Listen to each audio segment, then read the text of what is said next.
Dear students, in the previous classes we have discussed about the organelles which are not a part of endomembrane system, that is mitochondria and the plastids. We had discussed that mitochondria, which is known to be the powerhouse of the cell, is the major site for the process of respiration and therefore generating the ATPs. Whereas the chloroplast is found, that is the plastids are found in the plants as well as in the euglenoids. These plastids were of three types, that is chloroplast, chromoplast and leucoplast.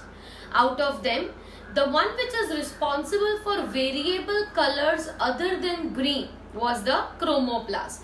मतलब वो जो है वो plastid responsible है हर एक colour के लिए, like red, yellow और violet colour, but it is not responsible for the green colour.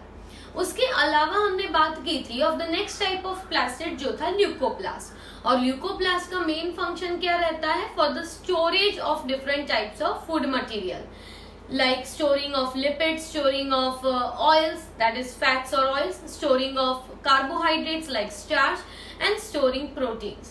On the basis of the material they store, they were given different names. And the third and the most prominent type of plastid was the chloroplast, जो green plants के mesophyll cells में देखने को मिलते हैं. और ये जो क्लोरोप्लास्ट होते हैं उनका फंक्शन हमने डिस्कस किया था, that they have a pigment called chlorophyll which is most essential for the process of photosynthesis. Now we move on to an organelle which is the ribosomes, which are found both in prokaryotic cells as well as in the eukaryotic cells.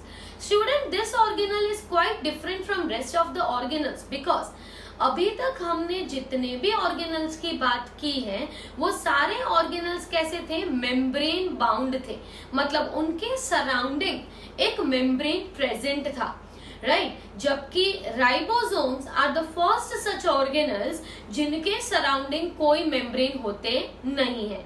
और कोई membrane नहीं होने पर ये जो ribosomes हैं वो दोनों में ही पाए जाते हैं, प्रोकैरियोटिक सेल्स में भी और यूकैरियोटिक सेल्स में भी. तो सबसे पहले हम बात करते हैं about the discovery of ribosomes. Ribosomes कैसे डिस्कवर हुए थे? So ribosomes they were first observed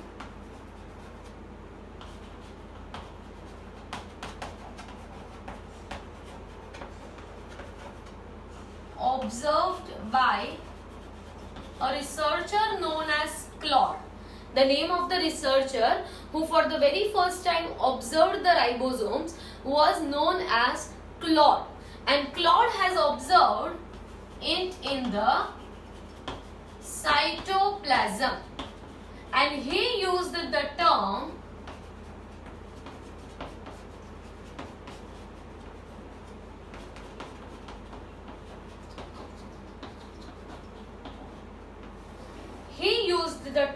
microsomes. Ribosome के लिए सबसे पहला जो टर्म डिस्क्राइब हुआ था वो क्या था? माइक्रोसोम्स. मतलब सबसे पहली बार जब इलेक्ट्रॉन माइक्रोस्कोप में, नॉर्मल लाइट माइक्रोस्कोप में राइबोसोम्स नहीं दिखते हैं, इसीलिए इलेक्ट्रॉन माइक्रोस्कोप में देखा गया था, and he named this as microsomes. Then after there was Robinson and brown.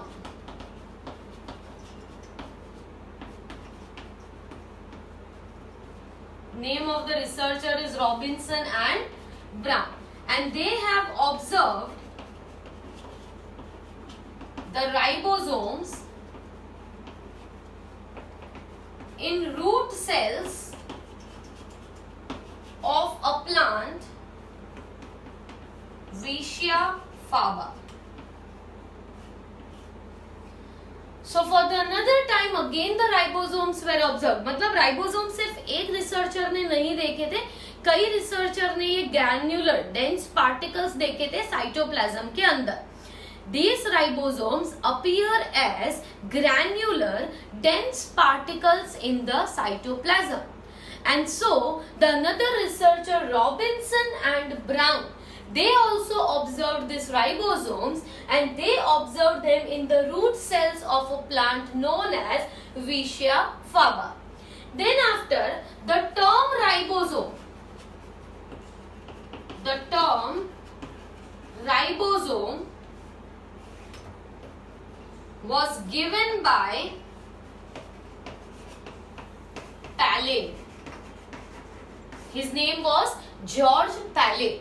और इसीलिए राइबोसोम्स को कहा जाता है पैलेड पार्टिकल्स, क्योंकि राइबोसोम का जो टर्म है, राइबोसोम वर्ड, इन्होंने सबने राइबोसोम्स देखा था, but they did not knew that it was ribosomes. They just observed it as a dense particle present in the cytoplasm. उन्होंने टर्म नाम नहीं दिया था राइबोसोम्स. तो राइबोसोम्स जो टर्म था वो नाम दिया गया था by the researcher known as George Palade. और इसीलिए ribosomes are also known as the Palade particles. Palade particles नाम दिया था आफ्टर द रिसर्चर पैलेड. अगर हम राइबोसोम्स के प्रेजेंस की बात करें, so they are found both in prokaryotic cell and eukaryotic cells. दोनों में ही देखने को मिलते हैं, प्रोकैरियोटिक सेल्स में भी और यूकैरियोटिक सेल्स में. पर यूकैरियोटिक सेल्स में नहीं होते. कैसे सेल्स में? एक्सेप्ट सारे ही यूकैरियोटिक सेल्स में राइबोसोम्स है, पर किसमें नहीं है? So they are not found in the sieve cells and mature mammalian RBCs. दो ऐसे सेल्स हैं जिनमें राइबोसोम्स नहीं होते. यूकैरियोटिक सेल्स तो है ही वो, पर राइबोसोम्स नहीं है. सीव सेल्स में नहीं होते और मैच्योर आरबीसी जो होता है, रेड ब्लड सेल, उसमें भी राइबोसोम्स नहीं होते. इसके अलावा वो सारे ही प्रोकैरियोटिक और यूकैरियोटिक सेल्स में होते हैं. अगर हम राइबोसोम्स की और बात करें, they are also found in another region that is within the organelles. Found in within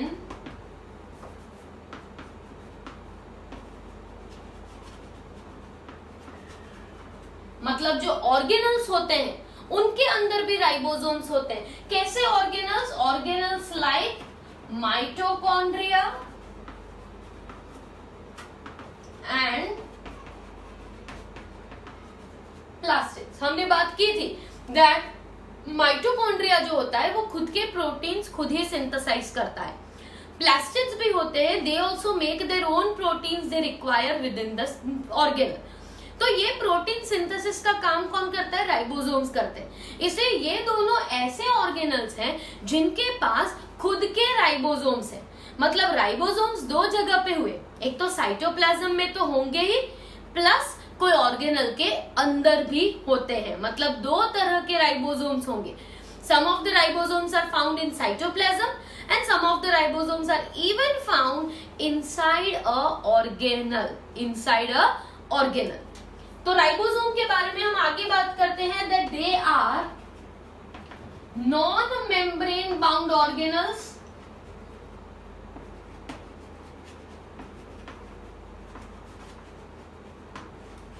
मतलब ऑर्गेनल्स तो हैं पर उनके सराउंडिंग कोई भी मेम्ब्रेन नहीं है. So non membrane bound organelles will be the ribosomes. Ribosomes जो होते हैं उनके दो सब यूनिट्स होते हैं. लार्जर सब यूनिट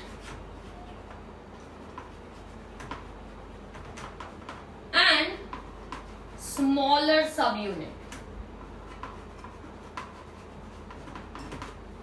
एक राइबोसोम की बात करते हैं तो उसमें दो पार्ट्स होते हैं. राइबोसोम्स की हमने पहले बात की थी कि प्रोकैरियोटिक राइबोसोम्स जो होते हैं वो 70S होते हैं और यूकैरियोटिक राइबोसोम्स 80S होते हैं. पर 70S के भी दो पार्ट्स हैं, एक लार्जर सब यूनिट और एक स्मॉलर सब यूनिट. तो ये दोनों जो सब यूनिट है वो मिलके बनता है एक राइबोसोम. साइटोप्लाज्म में दोनों सब यूनिट सेपरेट हो सकते हैं, पर जब प्रोटीन सिंथेसाइज करना हो तो ये दोनों सब यूनिट्स जो हैं वो एक दूसरे से अटैच हो जाते हैं और तभी जाके प्रोटीन सिंथेसिस पॉसिबल होता है. तो हम आगे इसकी बात करते हैं लार्जर एंड स्मॉलर सब यूनिट. उसके पहले बात कर लेते हैं कि राइबोसोम्स जो हैं they can be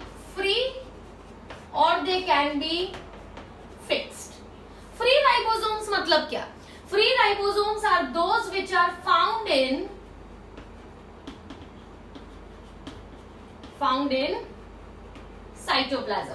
freely cytoplasm में घूम रहे हैं सब यूनिट्स, तो उसे हम क्या कहेंगे, फ्री राइबोसोम्स। पर जो फिक्स्ड राइबोसोम्स होते हैं, वो फिक्स्ड मतलब क्या, they are attached to either nuclear membrane और टू एंडोप्लाज्मिक रेटिकुलम। जो न्यूक्लियस मेम्ब्रेन होती है उसके ऊपर भी राइबोसोम्स हो सकते हैं। सेकेंडली ईआर जो है उस पे भी हम बताते हैं कि राइबोसोम्स प्रेजेंट होते हैं, तभी तो बनता है रफ एंडोप्लाज्मिक रेटिकुलम। तो मोस्टली ये जो अटैच जो पार्ट होता है वो कौन सा होता है, लार्जर सब unit. This attach part is which one, larger सब यूनिट। मतलब ये अगर ईआर की मेम्ब्रेन है तो ऐसे लार्जर सब यूनिट जो है वो अटैच रहेगा। लार्जर सब यूनिट अटैच रहता है तो स्मॉलर सब यूनिट कहां जाता है, स्मॉलर सब यूनिट साइटोप्लाज्म में फ्री रहता है। Both the sub units will combine with each other only in presence of magnesium. Magnesium is the most important requirement for the two subunits to attach to each other. और secondly ये attach तभी ही होंगे जब protein synthesis करना हो। So when there is the function of protein synthesis, then the two subunits of ribosomes will come close to each other and attach to each other for protein synthesis. So this larger subunit is attached to the membrane by presence of a protein. And this protein is known as riboforin.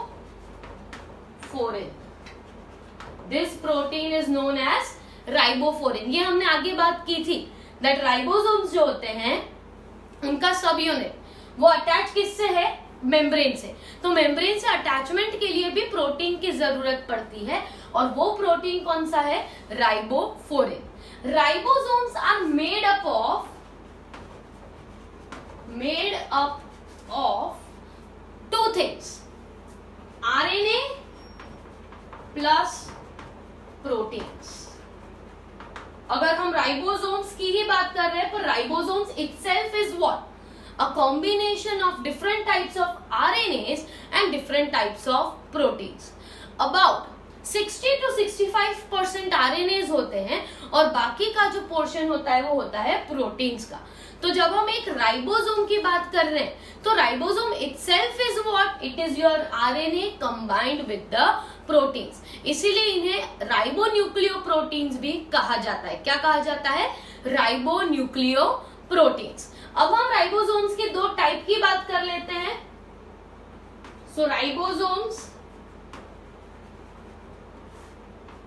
दो types होंगे, 70S 80S। हमने आगे बात की थी। Here S stands for sedimentation coefficient or Svedberg unit.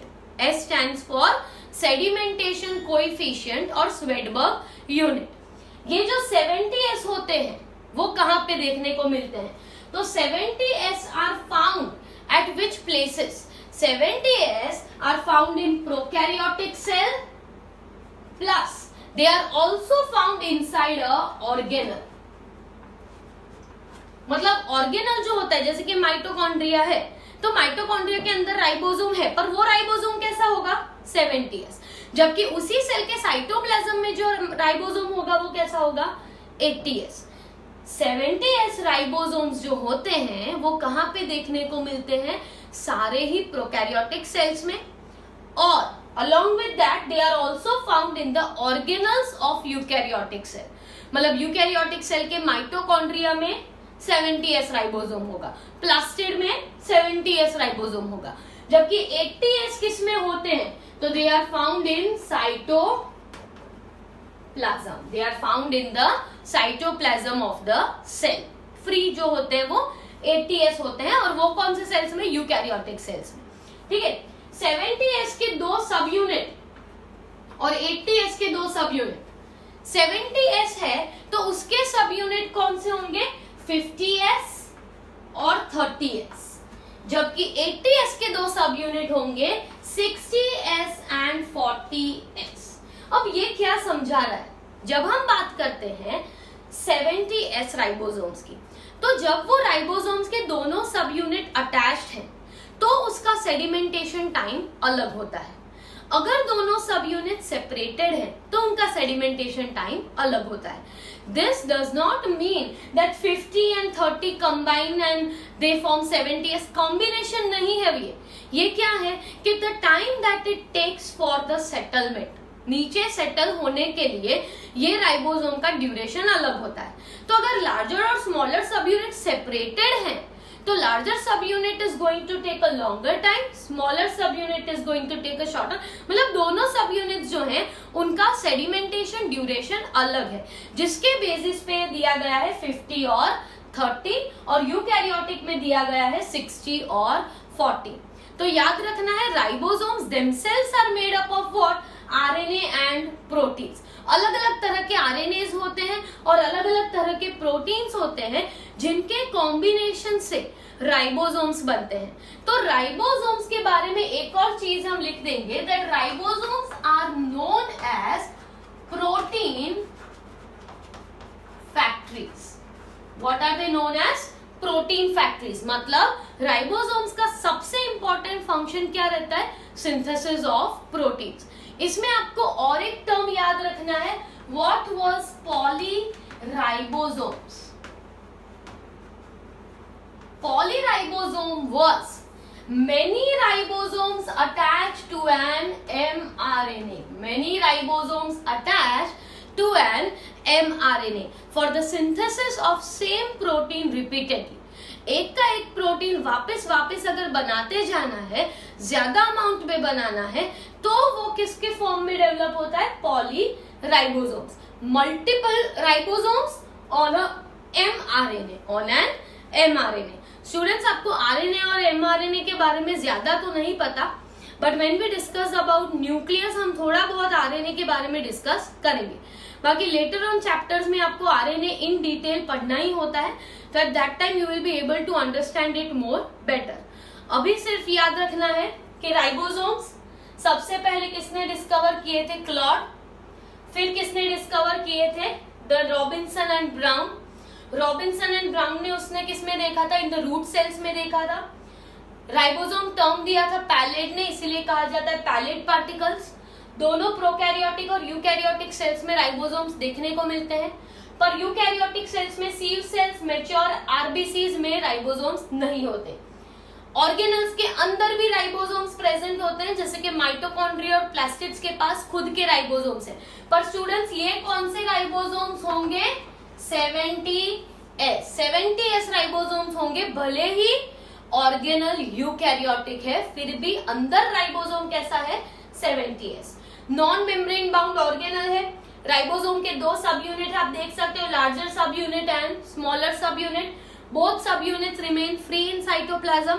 At the time of protein synthesis, both the subunits combine to form one single 70s और 80s ribosomes. Ribosomes free होते हैं जो साइटोप्लाज्म में फ्री रहते हैं, फिक्स होते हैं जो कहीं ना कहीं अटैच होते हैं, जैसे कि न्यूक्लियर मेम्ब्रेन पे या तो ईआर पे. जनरली जो अटैच होता है वो लार्जर सब यूनिट होता है. लार्जर सब unit attaches to the membrane by the presence of a protein called ribophorin. Ribophorin helps in the attachment. It is made up of RNA as well as proteins.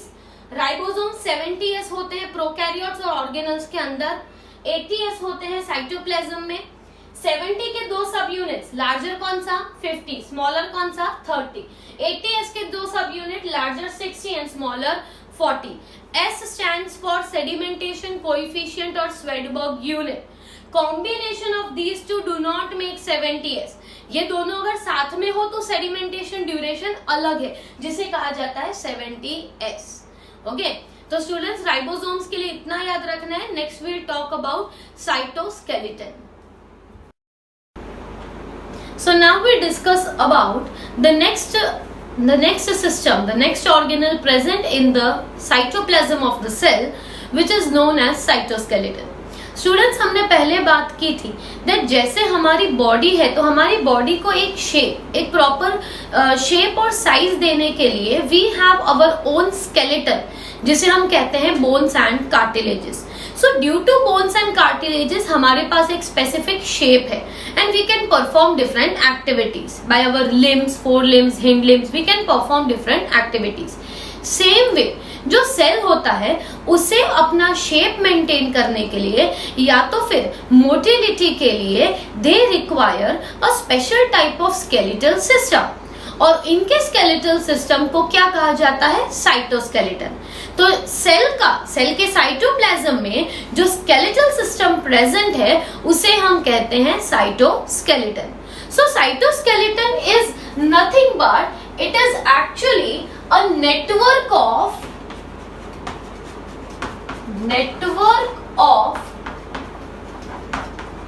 proteinaceous filaments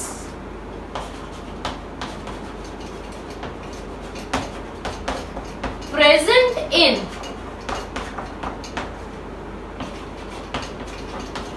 cytoplasm of cell। तो students हमने यहाँ पे लिखा it is a network मतलब ऐसा नहीं होगा that there will be just one cytoskeleton element, there will be many cytoskeleton elements and they all are proteinaceous in nature and all are filament like structures। मतलब thread like long elongated structures होते हैं। तो ये जो structures हैं वो क्या करते हैं? तो एक तो maintains the shape, helps in motility of the cell, ये उनके बेसिक फंक्शंस होते हैं। पर हम इसे थोड़ा और डिटेल में डिस्कस कर लेते हैं दैट साइटोस्केलेटन एलिमेंट्स मोटिलिटी के लिए है, शेप के लिए है, पर उसके अलावा साइटोस्केलेटन होते किस टाइप के हैं? तो यहाँ पे दो important types of cytoskeleton elements की हम बात करते हैं। The first one is known as microtubules and the another cytoskeleton structure that is microfilaments।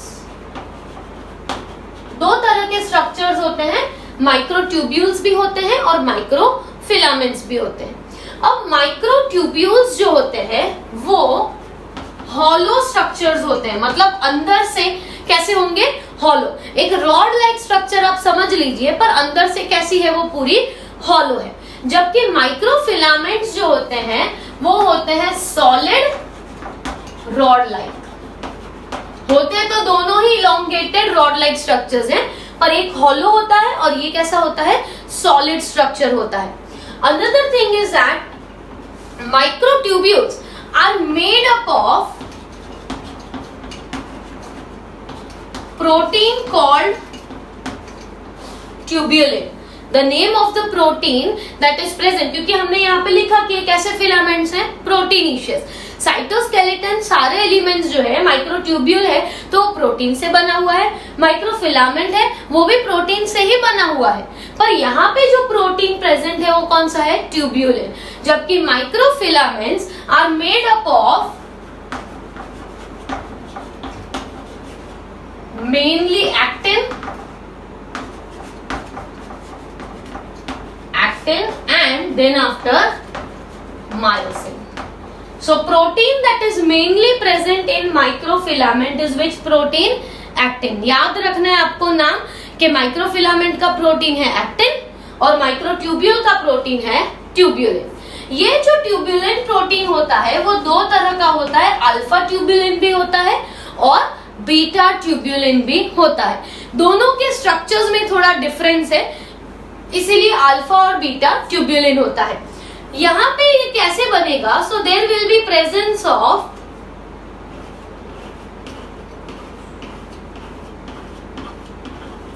There will be presence of 13 such units. हम जब बात कर रहे हैं कि ट्यूब्यूलिन मतलब कैसा दिखेगा?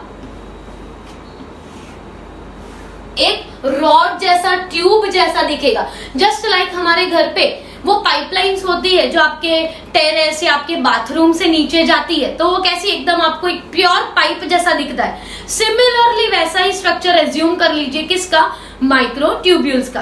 तो माइक्रोट्यूब्यूल्स बनते किससे हैं? So they are made up of 13 such units और हर एक इस यूनिट को कहा जाता है प्रोटोफिलामेंट। हर एक यूनिट को क्या कहा जाता है? प्रोटोफिलामेंट। तो अगर हम देखने जाएं, ये प्रोटोफिलामेंट का टोटल जो डायमीटर होता है वो होता है 250 angstrom. Total diameter of this is what? 250 angstrom. मैं यहाँ पे लिख देती हूँ इतना पूरा कितना होगा 250 एंगस्ट्रॉम। और बीच में ये जो गैप रहेगी ल्यूमेन, गैप को हम क्या कहते हैं, अंदर जो हॉलो कैविटी है, राइट। अगर आप एज्यूम करो एक ट्यूब, तो ट्यूब में क्या देखने को मिलेगा, बाहर वॉल है और अंदर क्या है, हॉलो। तो ये जो हॉलो जगह है उसका डायमेंशन कितना है 150 एंगस्ट्रॉम। तो बीच में ये पूरी जगह हो गई, राइट। तो ये पूरा 250 एंगस्ट्रॉम का होता है और इसमें ये जो ट्यूब्यूलिन है वो ऐसे अरेंज होंगे, एक अल्फा ट्यूब्यूलिन की लाइन, एक बीटा ट्यूब्यूलिन की line, again alpha, again a beta, like this. तो अगर हम एक प्रोटोफिलामेंट की बात करें तो वो कैसा होगा, इतना स्ट्रक्चर एक प्रोटोफिलामेंट होगा। तो यहाँ पे ये तो ऐसे हमने ड्रॉ किया इसीलिए, वरना अगर हम ऐसे ऑब्जर्व करते तो एक लाइन दिखती। तो ये एक लाइन क्या है, वन होल लाइन ऑफ ऐसे, मतलब ये पूरा क्या हुआ, एक प्रोटोफिलामेंट। सिमिलरली ये क्या हुआ, सेकेंड प्रोटोफिलामेंट, ये क्या हुआ, थर्ड प्रोटोफिलामेंट। और ऐसे करते करते कितने होंगे, 13 protofilaments will be present for making one microtubule, for making one microtubule। तो स्टूडेंट्स अब सबसे इंपॉर्टेंट क्वेश्चन तो ये रहता है कि ये होता कहाँ पे। ऐसा ट्यूबुलर स्ट्रक्चर तो हमने बात कर ली कि it is a proteinaceous tubular filament like structure. Where is it found? So it is found in many places like cilia, flagella, centriole, as well as spindle fibers। कहां पे होता है, सीलिया।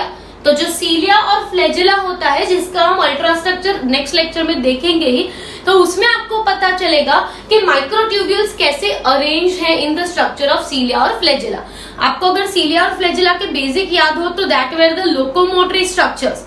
सो we can say that the microtubules help in which function? They help in motility। motility मतलब movement में help करते हैं। हमारा जो रेस्पिरेटरी ट्रैक है उसके सेल्स पे क्या लगा हुआ है, सीलिया है, उसके सेल्स पे सीलिया होता है। तो सीलिया क्या करता है, it helps the mucus and substances to move forward. तो ये जो सीलिया है, it is thread like structures that will be helpful for the motility, helpful for the movement.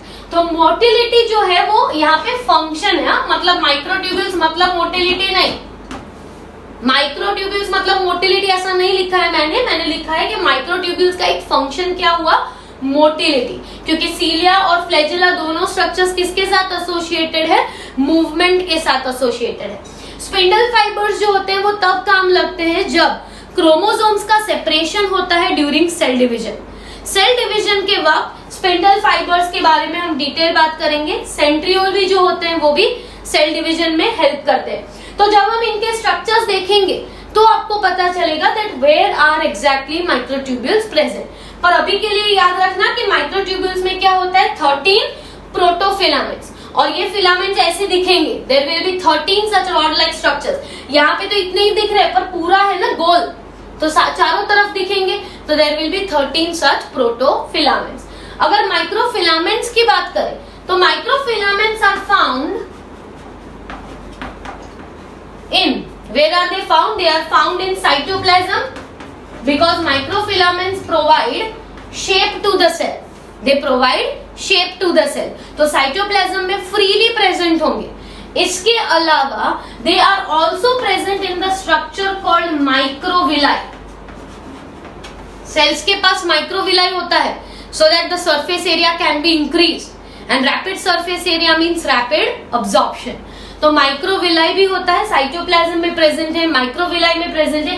Even extensions like pseudopodia, right. तो microvilli जो है, microvilli जो है वो ऐसी ही रहनी चाहिए, राइट। वो फ्लैट नहीं हो जानी चाहिए। फ्लैट हो जाएगी तो सरफेस एरिया इंक्रीज नहीं होगा, डाइजेस्टिव फूड्स को एब्जॉर्ब नहीं कर पाएंगे। ये माइक्रोविलाई होती किस लिए है, सरफेस एरिया को इंक्रीज करने के लिए। तो ऐसा जो शेप मेंटेन करना पड़ेगा, वो शेप मेंटेन किसकी वजह से होता है?